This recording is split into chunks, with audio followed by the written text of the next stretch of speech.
Shalom Akim. I'm going to give all praises and glory to Yahweh, Ba'ashem, Yahushai, Ba'ashem, Rakah, Kadash. Double honors to the elders and apostles, GMS, who teach and rule well. And salutations to all the Akim, all four corners of earth, who's pushing his truth and sincerity. Shalom Akim. Get into this little story right here about this William Shakespeare, man.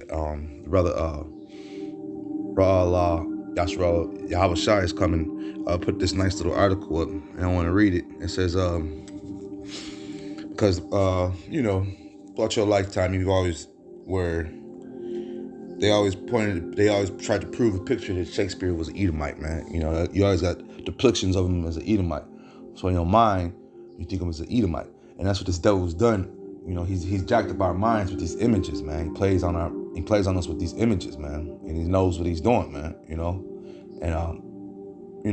In these days right now, we're exposing this devil at all costs, man. We're using the internet, we're using these different devices to expose this devil, man. We're using his own information, his own technology to expose him, man. Throughout school, I went to college and stuff, and I would argue with some of my professors. Well, not even argue, I would just bring up points.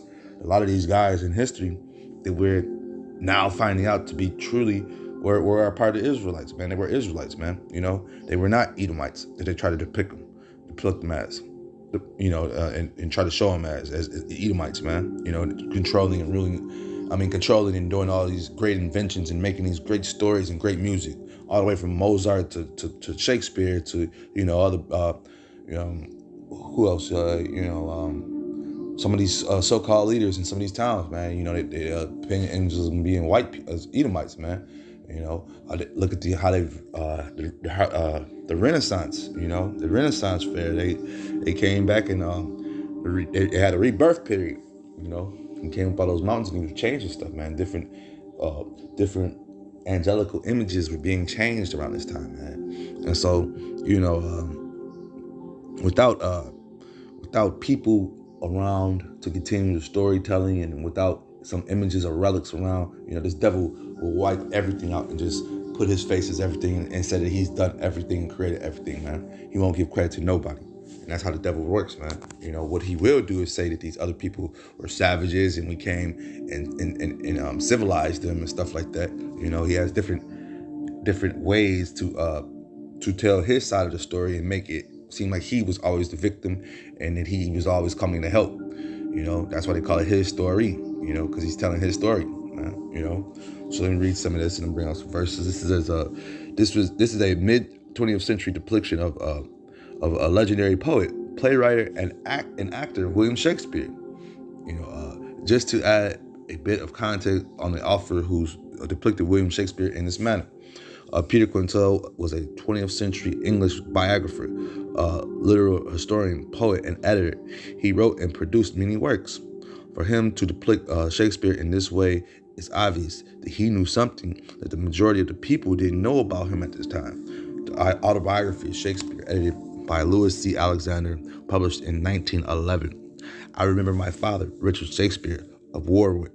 He was a small, dark man and had a large head and very little hands and feet, being as to that like my grandfather, Thomas of Utrecht, as I was often told. And Will Shakespeare, that was I, a small dark man with great eyes, whom the women loved not a little, but who loved them not too much, but who was not seldom called the little Jewish boy, man. Now right there, we Israelites have a thing for the women, man. We love our women, man. We love the women, period. And Shakespeare is letting just simple like things. You gotta test the spirit, man. That's how we know who we are and what's going on, man, and how we separate things, man. Let me bring this out real fast. This is 1 Corinthians 2:10. But Yahweh have revealed them unto us by his Spirit. And when you think about this literature that Shakespeare writes, man, it's coming from the spirit. This is very deep stuff that he's writing, man. The way he paints pictures, man. He says, for the spirit, search of all things, yea, the deep things of Yahweh, man. And he's called a little Jewish boy for a reason, man. He's an Israelite, man. Shakespeare was an Israelite, man. And like I say, we're gonna be finding out more and more of these so-called more and more of these people throughout history that Esau has put the image of him as were actually Israelites, man. We're actually Israelite brothers, And then as well as, we have something called the speckled bird, where you got guys like such as, who are around, who live and who are great dancers, great actors, great singers, whether you're Frank Sinatra's, you had your Fred Astaire, these guys. Fred Astaire could dance, and he was ahead of his time for and he had a pale skin, but you could tell the way he, his spirit, man, and he was a smooth guy. He was smooth on the ladies and everything, So these are all characteristics of Israelites, basically, man. When you see an Edomite, he's docile. Look at your top Edomites, man, whether it be Bill Gates and these leaders, or the so-called leaders. What do, man? They look at the clothes they wear. They have no style. You look at there was this one picture of this one royalty dude over in India, man. He got chains dripping from all over his chest, covered with gold, man. That's showing up, man. That's what we do, man. And that's just the flavor of Israel, man. We're salt of the earth, man. So we got to put flavor to things, man. And that's just what it is, man. Shakespeare's literature was flavor, and it's still being used to this day. Esau, throughout his school years, would recite and make sure that his peers studied Shakespeare's literature. His literature, yeah. Made sure they studied that hard. And that's back in the day. They don't push that too much anymore. Hell, you hardly see some of his writings anymore, man. The new generation doesn't search out anything, man. They look for the internet for TikTok and dumb stuff, man. But it is what it is, man. The Lord got to put that spirit upon you, man. But at the end of the day, let me bring that back out. This is 1 Corinthians 2:10. But Yahweh have revealed them unto us by the Spirit. For the Spirit search all things, yea, the deep things of Yahweh, man. And the Lord gives us these things, man. He gives us these certain talents to do, man. Esau, he's null and void, man. He's null and void, man. The Lord gave him over. He told him he was going to have the fat of the land, and just the weapon. That was his, man. After that, man, his blessings is getting ready to cut short, man. It's over with, man. This right here. This Babylon the Great. This is over with, man. Let me read some more and bring on some more verse. He says,